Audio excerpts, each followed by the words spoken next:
여러분은 성경에 나오는 인물들 중에서 누가 가장 부러우십니까? 누가 가장 부러운가요? 제가 내려가서 한 분씩 이렇게 물어볼까요?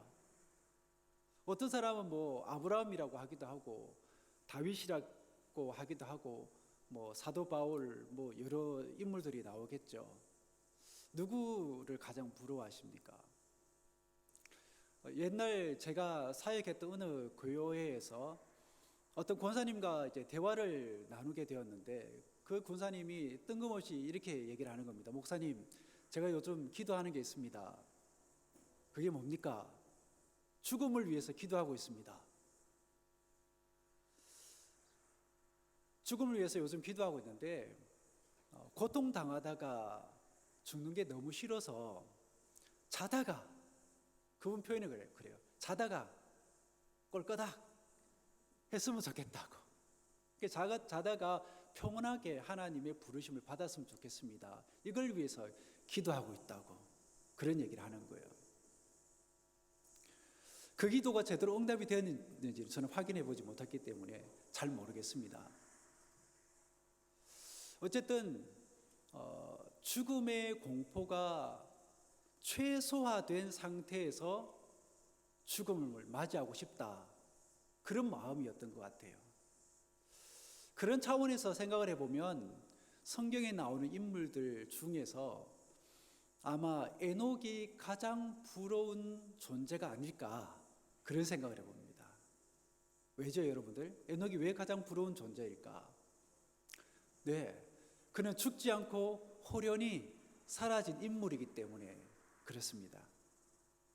이 이유 외에도 우리가 에녹을 부러워하고 또 부러워해야 되는 또 다른 이유는 없을까요? 있습니다. 그게 뭐냐면 그는 어떤 삶을 살았다고요? 그렇죠.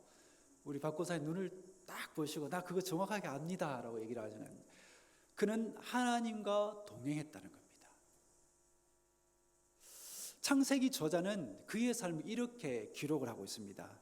에녹이 하나님과 동행하더니 하나님이 그를 데려가심으로 세상에 있지 아니하였다. 지금 우리 교회는 전교인 성경 읽기를 진행하고 있습니다. 이 읽기에 참여하신 분들이라면 이 대목을 다 읽었을 겁니다. 저는 이 대목을 접할 때마다 에녹이 그렇게 부러울 수 없어요. 참 행복했겠다 싶습니다. 하지만 이 대목에서 우리가 놓치고 있는 게 있는데 그게 뭐냐면 그도 우리와 같은 사람이었다는 겁니다. 우리가 살아가면서 뭘 느끼죠? 뭘 경험합니까? 삶의 희노애락을 겪잖아요. 그도 삶의 희노애락을 겪었을 거라는 겁니다. 그러니까 기뻐할 만한 상황에서는 기뻐했을 것이고 슬퍼할 만한 상황에서는 슬퍼했을 것이고 또 감사할 만한 상황에서는 감사했을 것이고 원망하고 불평할 만한 상황에서는 원망하고 불평했을 거라는 겁니다. 그럼에도 불구하고 성경의 저자는 그를 평하기를 하나님과 동행한 사람이라 그렇게 평하고 있습니다. 이 대목이 중요하고 이 대목을 우리가 묵상해야 됩니다. 그렇다면 삶의 희노애락을 겪으면서도 그는 어떻게 그렇게 살 수 있었을까? 그건 아마도 흔들리지 않는 마음의 중심이 있었기 때문일 겁니다. 그 중심을 그는 흔들리는 삶 속에서도 잃지 않고 꼭 붙들고 살았기 때문에 하나님과 동행하는 삶을 살 수 있었던 겁니다. 여러분들, 이 바다에 떠다니는 배 있죠. 바다에 떠다니는 배는 이 바닥짐이라는 게 있습니다. 한번 들어보셨습니까? 이게 뭔지 여러분 아십니까? 어떤 역할을 하는지 아세요? 이 바닥짐이라는 건 배가 뒤집히는 것을 막아주는 배 밑바닥에 들어있는 이 물을 가리킵니다. 이 물이 부족하지 않게 배 밑바닥에 들어가 있어야 배가 파도에도 뒤집히지 않고 항해를 할 수 있다고 합니다. 이 영혼의 바닥짐을 에녹이 품고 있었기에 그는 흔들리는 삶의 현장 속에서도 그 파도 속에서도 뒤집히지 않고 하나님과 동행하는 삶을 살아갈 수가 있었다라는 것입니다. 하지만 이런 영혼의 바닥짐이 제대로 준비되지 못한 사람들은 하나님이 허락하신 그 인생을 즐기지도 못하고 또 내 주변에 있는 사람들을 넉넉하게 대하지도 못합니다. 그런가 하면 이런 사람은 자기 존재의 의미를 다른 사람을 통해서 확인하기를 좋아해요. 칭찬받으면 우쭐해하고 비난받으면 급격히 기가 꺾이고 살맛을 잃어요. 또 이런 사람들은 자리와 또 위치에 예민합니다. 그래서 어떤 모임에 초대를 받아서 가면 내 자리가 어디인가라고 먼저 살피게 되는 겁니다. 하지만 이게 쉽지가 않아요. 왜냐하면 내게 적당한 자리가 어디인지를 알기 위해서는 먼저 어디를 알아야 되는 거예요. 무엇을 알아야 되죠? 상석이 높은 자리가 어디인지를 알아야 되고 또 이 자리에 이 모임에 누가 오는지를 알아야 내게 알맞은 자리가 어디인지를 가늠할 수 있기 때문에 그렇다라는 것입니다. 오늘 본문에 보면 주님이 바리새파 사람들 중에서 이 지도자급에 속한 사람의 집에 초대를 받아 가십니다. 그런데 주님의 눈에 딱 들어온 장면들이 있는 거예요. 그 장면이 있었습니다. 그게 뭐냐면 그 자리에 초대받아 온 사람들이 서로 높은 자리에 앉겠다고 높은 자리를 잡아 앉는 거예요. 그걸 주님이 보신 겁니다. 이걸 보시고는 주님이 오늘의 이 비유의 말씀을 하고 계신 거예요. 이 비유에서 주님이 그들을 향해서 뭐라고 말씀하십니까? 잔치에 초대를 받거든 높은 자리에 앉지 말라. 왜입니까? 만약에 내 나중에 오는 사람들 중에서 나보다 더 귀하고 높은 사람이 오면 내가 앉아있는 그 자리를 그 사람에게 내주어야 하기 때문에 그렇다라는 겁니다. 그렇기 때문에 그 사람은 어디로 가야 되는 거예요? 아무도 앉지 않고 있는 맨 끝자리에 가서 앉아야 되는 거예요. 그렇게 되면 그 상황이 그 사람으로 하여금 부끄럽게 할 거라는 겁니다. 그래서 이렇게 되지 않기 위해서라도 만일 초대를 받거든 맨 끝자리에 가서 앉으라고 얘기합니다. 그러면 집주인이 그 사람에게 와서 여기 앉아 계시지 말고 여기 와서 앉으라고 높은 자리에 권하게 될 거라는 겁니다. 그러면 모든 사람들이 보는 앞에서 영광을 받게 될 것이라는 겁니다. 어떻게 보면 주님이 사람들에게 이 땅을 살아가는 삶의 처세술을 가르치는 것처럼 보이기는 하지만 실은 그렇지가 않아요. 이 비유를 접하는 우리가 꼭 기억해야 하는 것은 뭐냐면 비유를 말씀하시는 주님이 비유를 말씀하실 때 이 비유는 대개 하나님의 나라를 가르치기 위한 것이라는 겁니다.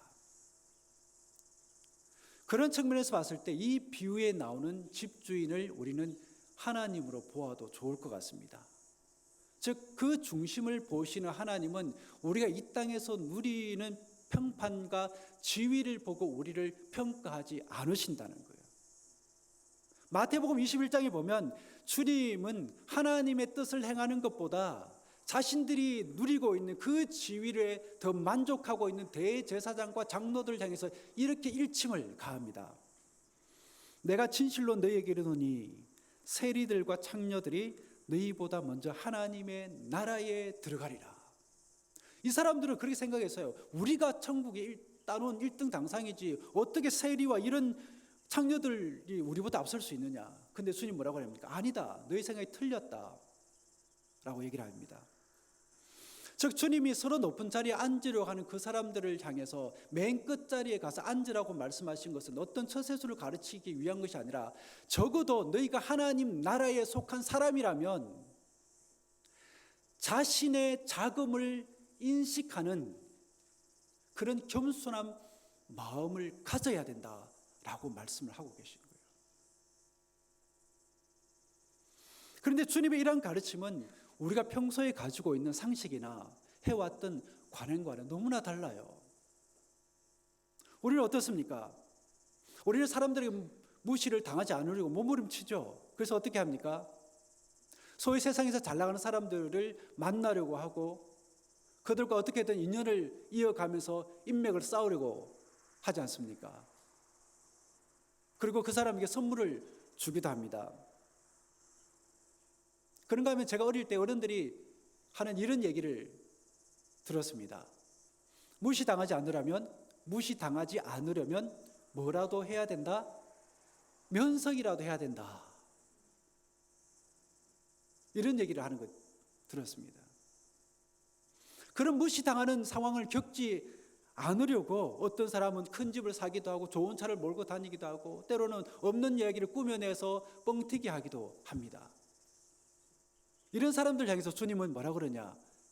전혀 다른 사람, 전혀 다른 관계에 있는 사람을 향해서 마음을 열어보라고 말씀하십니다. 즉 나의 신분을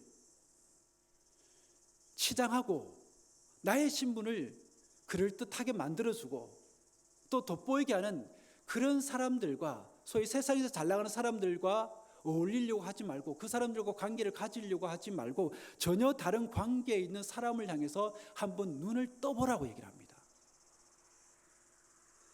네가 점심이나 저녁이나 베풀거든 벗이나 형제나 친척이나 부한 이웃을 청하지 말고, 즉 우리가 청해야 할 사람은 내가 베푸는 은혜에 보답할 능력이 없는 그런 사람을 청하라는 겁니다. 그들은 어떤 사람들일까요? 소위 사람들이 별로 만나기를 좋아하지 않는, 즉 꺼리는 사람이에요. 이런 사람을 주님이 구체적으로 이렇게 언급을 하십니다. 가난한 사람들, 장애가 있는 사람들, 다리 저는 사람들, 앞을 보지 못하는 사람들, 이런 사람들을 오히려 청하라고 권하십니다. 여러분, 이런 사람들을 가만히 생각해 보면, 이런 사람들 가만히 살펴보면 한 가지 공통점이 있다는 걸 발견하게 돼요. 이 공통점이 뭡니까? 그게 뭐냐면 사회적 소수, 사회적 약자입니다. 그리고 주님이 이 사람들을 잔치에 청하라고 하셨는데 단순히 그들에게 은혜를 베풀라는 말일까요? 그렇지가 않습니다. 주님의 말씀은 더 깊은 의미가 있습니다. 그저 베푸는 것을 넘어서서 너의 삶의 영역 안으로 이 사람들을 받아들이라는 거예요. 다시 말해서 네가 걸어가는 인생길에 그들을 동행자로 초대를 하라는 겁니다. 그렇게 그들을 존중하라는 거예요. 어떻게 여러분들 쉬워 보이십니까? 어려워 보이십니까? 쉽지 않아 보이죠? 하지만 여러분들 주님의 말씀을 계속해서 곰곰이 따라가다 보면 뭐를 발견할 수 있느냐, 이런 생각을 하게 됩니다. 여기서 우리가 한 가지 분명한 것은 어떻게 보면 이 사람들이야말로 우리가 너무 쉽게 잃고 또 너무나 쉽게 잊어버릴 수 있는 인간됨을 지켜주는 사람들이라는 것을 생각하게 됩니다. 그런 길로 우리들을 인도해 나가는 사람들이라는 것을 알게 되는 거예요. 이처럼 사람은 누군가의 동료가 되고 다른 사람들을 돌보는 그런 과정을 통해서 좀 더 성숙되어져 가고 사람됨을 찾아가게 된다라는 것입니다. 즉 누군가의 아픔과 고통을 공감하고 그들과 그런 시간을 함께 보내며 그들을 위해서 내가 할 수 있는 그 무언가를 할 때에 세상이 줄 수 없는 뿌듯함과 만족, 그리고 하나님의 은총을 우리가 받게 된다라는 것입니다. 여러분이 잘 아시는 가수 인순이 씨에 대한 기사를 읽어본 적이 있습니다. 여러분 인순이 씨 좋아하십니까? 노래 잘하잖아요. 아마 여기에서 뭐 디노쇼 한다 그러면 몰려갈 사람들 많을질 텐데, 그녀는 어릴 때 이 동두천에 있는 미군 기지 근처에 살았다고 합니다. 그런데 그녀가 이제 혼혈이다 보니까 얼굴이 검잖아요. 이제 얼굴이 검다는 이유로 이제 자주 친구들로부터 놀림을 당하기도 하고 따돌림을 그렇게 당했다고 합니다. 그래서 늘 혼자일 수밖에 없었는데 그런 그녀를 지켜보는 사람이 있었습니다. 바로 주한 미군이었던 로널드 루이스라는 사람입니다. 자신도 흑인이었기 때문에 자주 차별의 경험을 당하다 보니까 그는 그 누구보다도 그녀의 아픔과 마음을 잘 알고 있었습니다. 그래서 가끔 불러서 영어를 가르쳐 주기도 하고 옷을 주기도 하며 절대 꿈을 잃지 말라는 그런 위로의 말도 건네주기도 했다고 합니다. 하지만 그는 곧 미국으로 이제 가야 됐기 때문에 그 관계를 계속 지속해 나갈 수는 없었습니다. 하지만 그가 그녀의 마음에 담아준 환대의 기억, 받아들이심을 받는 그런 추억, 그런 따뜻한 마음, 그런 밝은 빛이 그 이후로 그녀가 살아가는 내내 그녀의 마음을 밝혀주었고 그녀의 마음을 붙들어준 그런 추억과 그런 시간이었다라고 얘기를 합니다. 그 고마움을 이 인순이 씨가 나이가 들어서도 잊지 못하고 그녀가 그를 찾게 되었고 사령관을 통해서 그를 드디어 만나게 되는 겁니다. 그 만남의 그 자리에서 이 그녀가 그를 위해서 즉석에서 이 어메이징 그레이스라는 노래를 불러줍니다. 여러분들이 너무나 잘 아시는 나 같은 죄인 살리신 찬송이지요. 그리고 그녀는 이 남자에게 또 다른 선물을 하나 더 주는데 오리 7마리가 새겨진 조각상을 선물로 줍니다. 그 조각상에 그녀는 이런 글을 써넣었다고 합니다. 당신 없이 나는 아무것도 아닙니다. 그러니까 당신 없는 나는 오늘 이 자리에 있을 수가 없었을 겁니다 하는 자기 고백이었던 거죠. 여러분들은 어떻습니까? 오늘 여러분들이 주님 앞에 나와서 이렇게 예배를 드리고 있는데 정말 주님 없는 여러분은 얘기할 수 있습니까? 주님이 우리를 환대해 주셨고 우리를 받아주셨고 우리의 죄를 용서해 주셨기 때문에 우리를 자녀로 받아주셨기 때문에 우리를 백성으로 받아주셨기 때문에 우리는 이 자리에 나와서 예배를 드릴 수 있는 그런 존재가 되었다라는 겁니다. 우리는 잘 압니다. 그가 그녀에게 한 일이 바로 하나님의 일이었다는 것을. 물론 그 사실을 그는 몰랐을 겁니다. 하지만 그는 어두운 마음을 가지고 있었던 한 소녀의 마음에 밝은 등불을 세워주었고 그 등불은 또 다른 등불이 되어 세상을 비추고 있다는 것을 그는 몰랐을 겁니다. 권정생 작가 아시는 분도 계실 텐데 제가 좋아하는 작가인데 이 사람이 어느 날 아버지로부터 이런 제안을 받게 됩니다. 그 당시 이 사람이 결핵에 걸려 있었기 때문에 아버지가 볼 때에 이 아들 때문에 여동생에 결혼하는 거, 여동생이 출가하는데 문제가 있을 거라고 생각하고는 너 얼마간 집을 나가 있어라 그렇게 권면을 했던 모양입니다. 그래서 그 아버지의 그 제안을 받아들이고 이제 얼마간 집을 떠나게 이제 되는 거예요. 그는 병들어서 너무 허약한 몸을 가지고 있었기 때문에 뭔가 할 수 있는 자기 힘으로 뭔가 할 수 있는 그런 일은 아무것도 없었습니다. 그래서 경북 일대를 이제 떠돌아다니면서 구걸하면서 자신의 생명을 연명해야만 했었습니다. 그런데 그를 불쌍히 여겨서 날마다 찾아가도 싫은 내색하지 않고 그에게 밥을 건네준 문경의 아주머니를 결코 잊을 수가 없다고 합니다. 여러분들도 지금까지 인생살이를 해오면서 그런 사람, 그런 추억이 있으십니까? 그 아주머니의 따뜻한 손길과 돌봄이 결국 이 권정생이라는 사람으로 하여금 따뜻하고 아름다운 글을 쓸 수 있게 한 원동력이 되지 않았나 하는 생각을 해보게 됩니다. 마태복음 25장에서 우리 주님이 양과 비유의 말씀을 하시면서 이렇게 말씀하십니다. 내가 줄일 때에 너희가 먹을 것을 주었고 목마를 때에 마시게 하였고 나그네 되었을 때에 영접하였고 헐벗었을 때에 옷을 입혔고 병들었을 때에 돌보았고 옥에 갇혔을 때에 와서 보았다. 이렇게 주님 말씀하니까 듣는 사람들이 의아해한 거예요. 우리가 언제 그랬습니까? 한 적이 없는데요.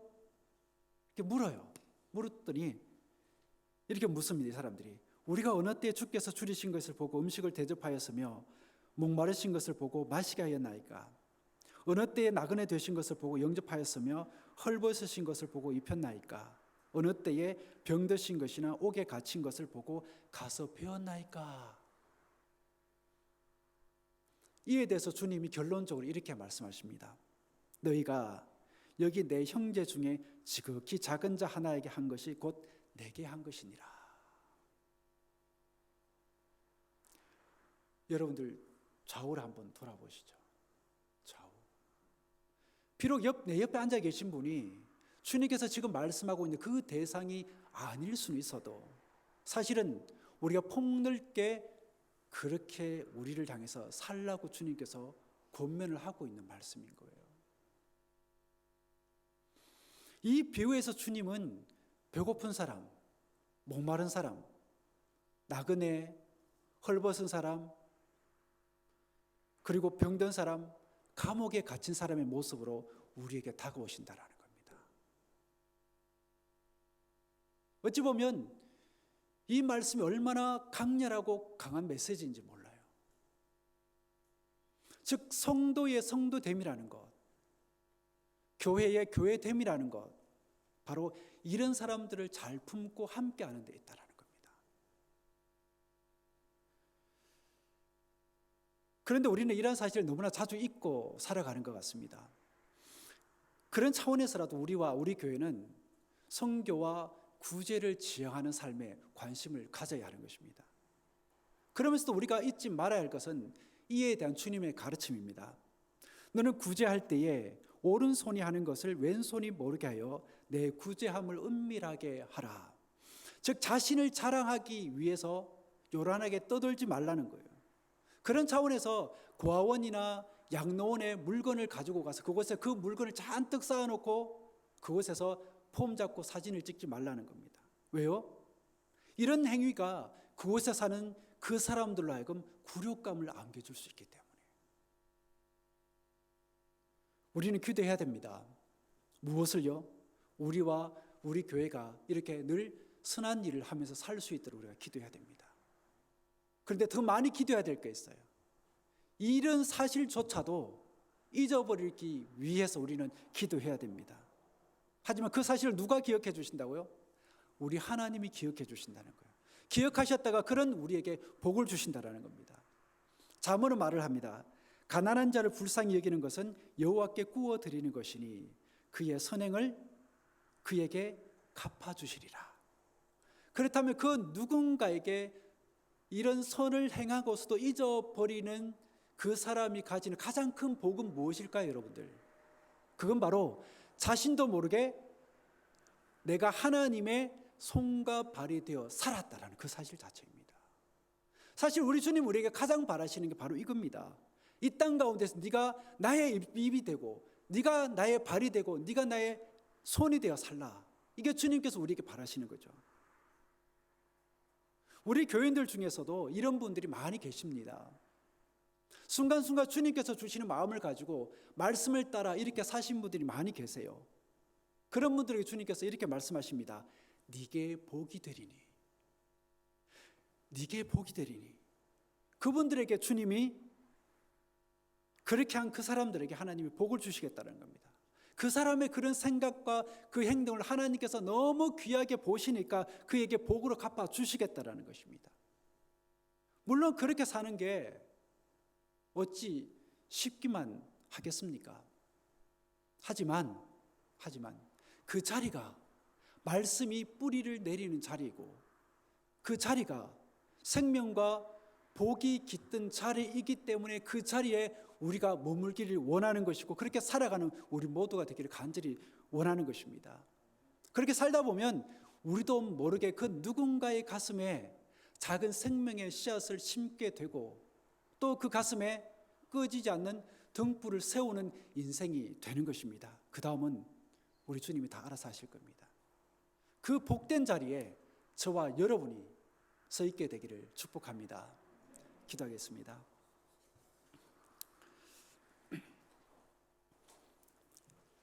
세상의 흐름과는 다르게 사셨던 주님처럼 오직 하나님의 마음을 품고 말씀을 따라 사셨던 주님처럼 우리 역시도 그렇게 그 마음을 품고 그렇게 살아가는 인생들이 다 되게 하옵소서. 세상의 높은 자리에 마음을 두기보다 세상에서 잘 나가는 사람들과 이웃하기보다 오히려 주님의 마음이 머무는 곳과 사람에게 우리의 마음을 두고 삶의 자리를 만들어 가길 원합니다. 그렇게 주님의 성품을 닮아가길 원하고 그렇게 주님의 손과 발이 되어 그 누군가의 마음에 등불을 세우는 사람들이 다 되게 하여 주옵소서. 예수 그리스도 이름으로 기도드립니다. 아멘.